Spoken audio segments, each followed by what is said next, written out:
এই সমুদ্রের পাড়টা দেখার পর এমন কেউ নেই যে তোমরা জানতে চাওনি এই জায়গাটা কোথায়। দীঘা, পুরী বা বকখালি ভেবে কেউ কিন্তু আবার ভুল করে বসো না।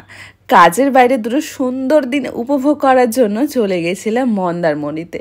লোকের মুখেই শুনেছি মন্দারমণি নাকি ভীষণ এক্সপেন্সিভ জায়গা। একবার দেখো এই রিসর্টটা, মাত্র 800 টাকায় পেয়ে গেছিলাম এই সুন্দর একটা রিসর্ট। তার সাথে নাকি আবার একটা কমপ্লিমেন্টারি ব্রেকফাস্টও ফ্রি। আমার কাছে তো ফ্যামিলি টাইম কাটানোর জন্য একদম বেস্ট রিসর্ট বলে মনে হয়েছিল। তার উপর বাচ্চাদের একটা ছোট্টখাটো প্লেগ্রাউন্ডও এর মধ্যে ছিল, যেখানে সি-স, দোলনা, স্লাইডারও পর্যন্ত ছিল।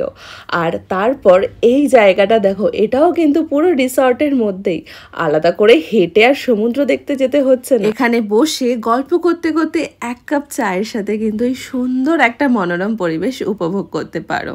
আর কিভাবে আসবে এই জায়গাটায় অবশ্যই সেটা তোমাদের বলবো। তার আগে দেখে নাও রাত্রের এই সুন্দর ভিউজটা, একদম অন্যরকম। আমরা যাওয়ার সাথে সাথেই বৃষ্টি আমাদেরকে ওয়েলকাম করেছিল। তারপরের দিনই সকালবেলা পৌঁছে গেলাম সেই জায়গাটায় যেটার জন্য তোমরা এতক্ষণ ওয়েট করছো যে কোথায় কিভাবে তোমরা যাবে। আমার এই পুরো জার্নিটাই কিন্তু গুগল ম্যাপ দেখেই হয়েছে। যে কোনো জায়গায় যাওয়ার আগে রিভিউ আমার কাছে ভীষণ ভীষণ ইম্পর্টেন্ট, সেটা কোনো জায়গা হোক কিংবা কোনো রেস্টুরেন্ট। আর বিশেষ করে অচেনা জায়গায় যাওয়ার আগে আমি সব সময় সেখানে রিভিউ চেক করে তবেই যাই। তেমনটাও কিন্তু এই রিসর্টের ক্ষেত্রেও হয়েছে। আর রিসর্টের পরের দিন মানে সেকেন্ড দিন সমুদ্র দেখার জন্য, সমুদ্র স্নান করার জন্য ওই রিসর্ট থেকে বেরিয়ে একটু পাশে আর একটা সুন্দর বিচে চলে গেছিলাম। একটু ভোর ভোর যাওয়াতে পুরো বিচটাই ছিল একদম ফাঁকা, শুনশান। মন ভরে ফটোশ্যুট করে নিয়েছি।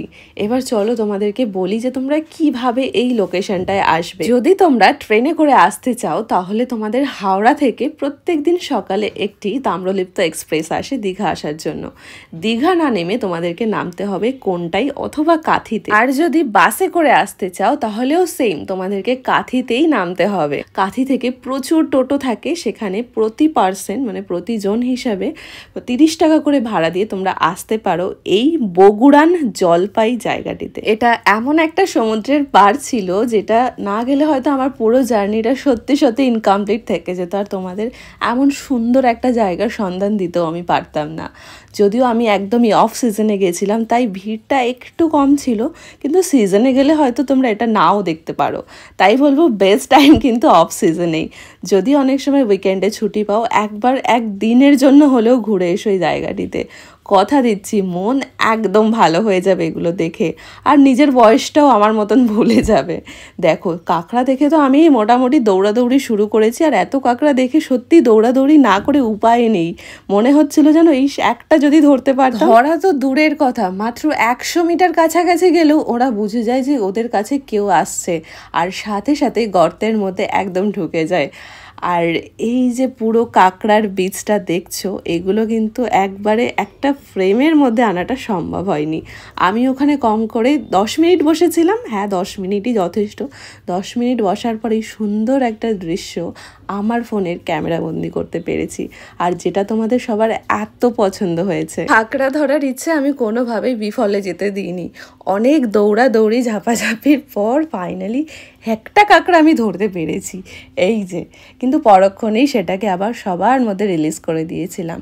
তোমরা যারা আসতে চাও অবশ্যই জায়গাটিতে এসো। আর হ্যাঁ, আসলে কিন্তু টোটো অবশ্যই রিজার্ভ করে নিও, যাতে যাওয়ার সময় কোনো অসুবিধা না হয়। আর যদি তোমাদের এরকম সমুদ্রের ধারের হিডেন স্পটগুলোর নাম জানা থাকে, সেটা অবশ্যই কমেন্ট সেকশনে একটা কমেন্ট করে যেও। নিশ্চয়ই পরের বার গেলে সেই সমস্ত জায়গাও আরও একবার ঘুরে দেখব।